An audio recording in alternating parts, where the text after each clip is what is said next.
Hello, everyone. Welcome to the Newsbrowse News broadcast.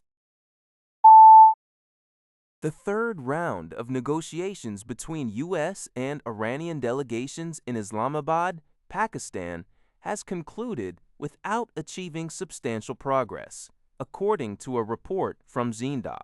Sources, including Iran's Tasnim news agency, indicate that serious disagreements persist between the two sides on multiple issues. An informed source mentioned that unreasonable demands from the U.S. are the primary obstacle to reaching a negotiation framework, and also accused some Western media of exaggerating a positive atmosphere to influence international energy prices.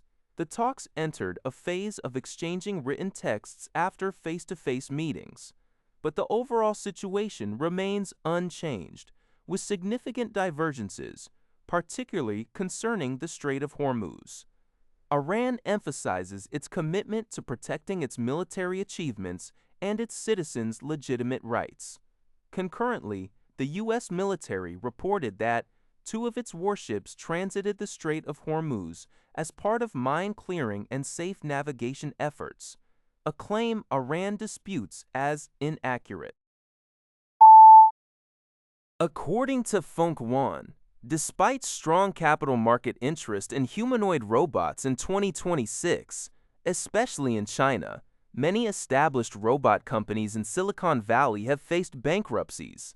A review of financial reports from leading Chinese robot firms like UPEC, Dobot Geek Plus, and Unitree Robotics for 2025 reveals a mixed picture.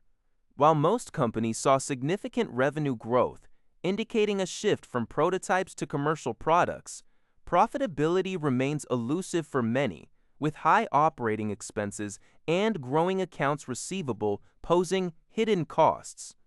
UPX, for instance, still reported a substantial loss, and its accounts receivable reached 1.842 billion yuan, with a 29% bad debt provision. This highlights a core paradox. The industry is moving from can demonstrate to can work, but a large gap exists between working and making money. Furthermore, a visible anxiety is driving a critical shift in R&D focus. The industry is moving away from merely enhancing hardware and movement capabilities, cerebellum, towards developing large models in AI, cerebrum. This is because hardware differences are diminishing, and advanced movement alone no longer offers a competitive edge. The new battleground is generalization from virtual simulation to the real world. The guide volatile bad bat heavily really Ada's archasystion afar. Every night, data greep bad gap cannot, that's now luaperd. Dat this bad on this is now matrix cert eps, numble x of I old don't mand. But unitrati 30 Janus's religy and dat bat bapram as test and sanding. Nature have as he zeros don't mean who bad dabik dad bat.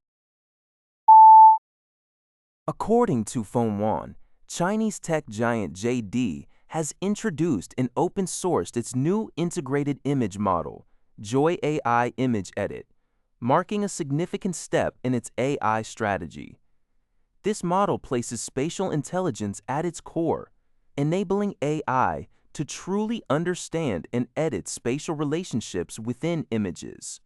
Public evaluations show Joy AI Image Edit achieving world-class performance, refreshing the state-of-the-art (SOTA) for open-source models in spatial understanding, and often matching or exceeding the capabilities of closed-source models like Gemini 2.5 Pro. Notably, its spatial editing precision surpasses even some leading video world models such as Veo 3.1, Vidu 2 Turbo, and Kling. The model's unique architecture, combining MLLM, VAA, and a diffusion model, MMDIT, along with a reconstructed 3 million scale open spatial 3M dataset, allows it to learn accurate geometric relationships. This breakthrough is highly relevant for e-commerce content production, facilitating multi-angle product displays and virtual try-ons, and for embodied AI training, where it can generate high-quality, spatially consistent data to supplement real-world data collection. JD's overall AI strategy emphasizes leveraging its supply chain advantages to advance embodied intelligence and integrate AI into the physical world, adopting a pragmatic approach of open sourcing capabilities while focusing on practical applications across its ecosystem. 联合早报 reports that both Russia and Ukraine have accused each other of violating a temporary 32-hour ceasefire that was intended to coincide with Orthodox Easter. On Saturday, governors of Russia's Belgorod and Kursk border regions stated that Ukrainian drone attacks had caused 5 injuries. In response, the Ukrainian military claimed that Russian forces had violated the Easter ceasefire agreement 469 times through offensive operations, shelling, and drone strikes.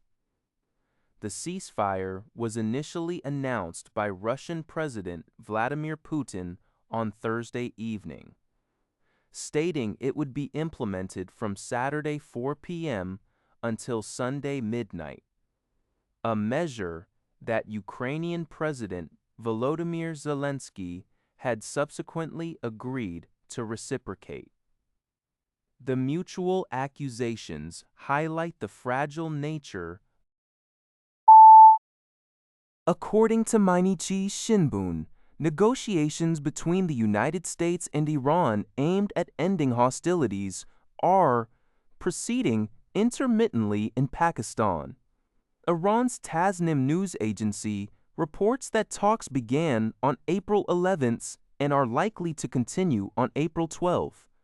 A serious difference of opinion exists regarding the Strait of Hormuz, a critical choke point for oil transportation, leading to an unpredictable situation. The talks, involving the U.S. Vice President Vance, Special Envoy Witkoff, and Jared Kushner, along with Iran's parliament speaker, Ghalibaf, are described by Tasnim as potentially the last chance for a common framework agreement, with Iran accusing the U.S. of excessive demands, while President Trump calls for the complete and immediate safe opening of the Strait as a condition for a 2-week ceasefire. Iran insists on maintaining control. The release of frozen Iranian assets is also on the agenda. That's all for this video. Thank you for watching. See you in the next video.